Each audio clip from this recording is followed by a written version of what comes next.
Битола. Мило ми е. Потивко отчукување на механизмот на градскиот часовник започнаа да звонат малите звона.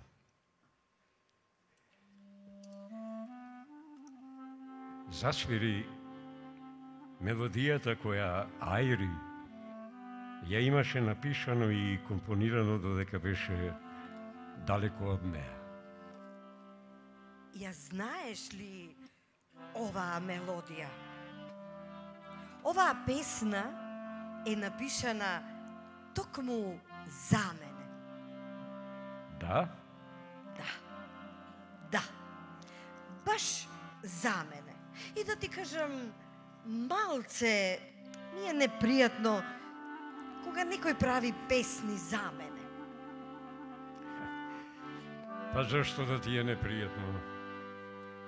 Тоа што го чувствувал, тоа го напишал и сигурен сум дека тоа од срце го направил само за да те стопли, да те наполни со убавина.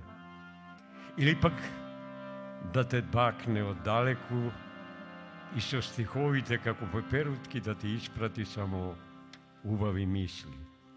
Абре, знам, ама сепак ми е непријатно. Ајде јас најубаво ќе ти покажам што има во тебе.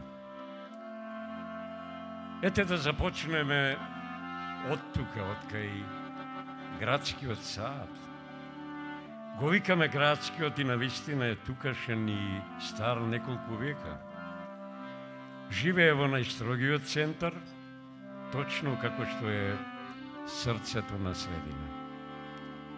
Ајде, барем накратко да те однесам низ приказните посокаците и чикмаците, со калдрмата, град кој како дар ни го подари ќерката на султанот.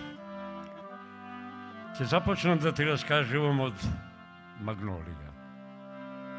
Така се вика плоштадот заради дрвото кое што тука беше посадено со векови.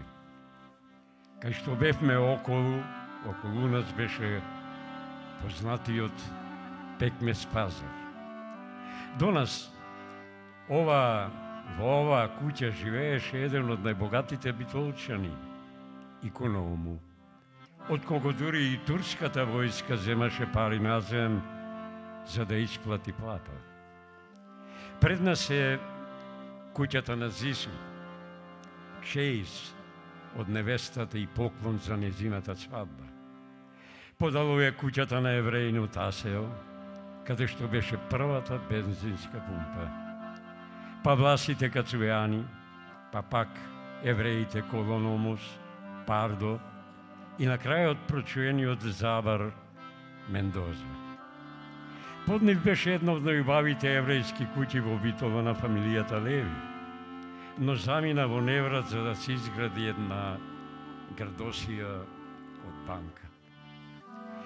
Десно од нас се куќите на фамилиите на големата влашка фамилија Куќука и на Калива, украсени со 100-годишна дрвенарија. Од таа сладкарска фамилија, како поклон од марципан беше направена Ефеловата кула од Париз, како подарок за големиот султан Решат Петти кој ни дојде на гости.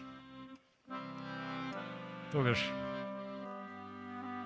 ја погледнав во очи и ја позамислив, како да не веруваше дека ова се нејзините приказни. Еве ќе продолжам, но ќе скратам малце. До Зису живееше големиот партизан Батино, до него првиот француски конзул Марсел де Вос, па првата фармацевка на Балканот Рајна Алексова, од Каршија докторот Фавијадис, до него погоре доктор Скантели со догата кучка, што ја праќаше на продавница за да му купува намирници.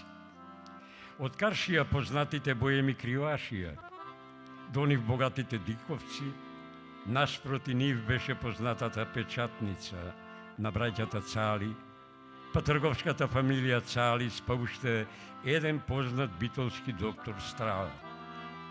До него исто така голема зграда заедничка на две еврејски фамилии, Леви и Касорва, па куќата на уште еден познат битолски доктор Продром. Од Каршија куќите на Србинови, Бебека и Сташко, на ќошот фурната на Паско, стоковата куќа на Патче, аптеката на Китани и католичката црква, единствена на Балканот и југоисточна Европа, направена во новогодски и француски стил. На другиот ќош е домот и книжарницата на Илија, до него гранд хотелот на буржоазијата Јефтич, уште една лепенка куќата на Светијеви, од Каршија хотелот Босна, позади него Народниот театар. Подолу од нив првиот битолчанец со рентген Османли, Каршија Елени Каринте, мафта од балконот на Северини. Помеѓу нив, кога немаше улица, уште во Турско, тука имаше полициска станица. Хотелот и ресторант Централ, со најубавата летна бавча, кебапчиња и убави зелени пердиња. До него влашката црква Свети Константин и Елена, дуќанот на фотографот Пинза, куќите на богаташите Дарковци, позади куќите на големите трговци Ризеви, кои има фабрика за сапун, па еврејнот Нахмијас, трговец со убава жолта куќа и Давидовите звезди на оградата. До него Данабаш, па познатото кино Манаки, хотелот Ројал од Каршија, браќата Папакоч до него, Карши домот на уште еден голем еврејски трговец Нехама, до него сладкарницата Милка, на фамилијата Пешка, горе докторот Панче, ангел спасител на битолчани. Куќата на Хололчев и подолу, паш Простран и браќата Риза, Камен мост, куќата на фамилијата Топаловци, подолу Манаки, го гледаше него Милтон на балконот снима со камерата. Па пак уште една куќа на Хололчеви, доаѓа еве сега грандиозниот офицерски, воената гимназија и Дадија, кај што учеше Кемал, несудената љубов на Елене, па белата и црвената касарна, соколаната шеталиштето, славното Тумбекафе. Тука веќе е крајот, тука ќе застанам. И еве сега на крајот ми остана желбата да ја бакнам, ама така и јас како што сакам. Мојата Битола,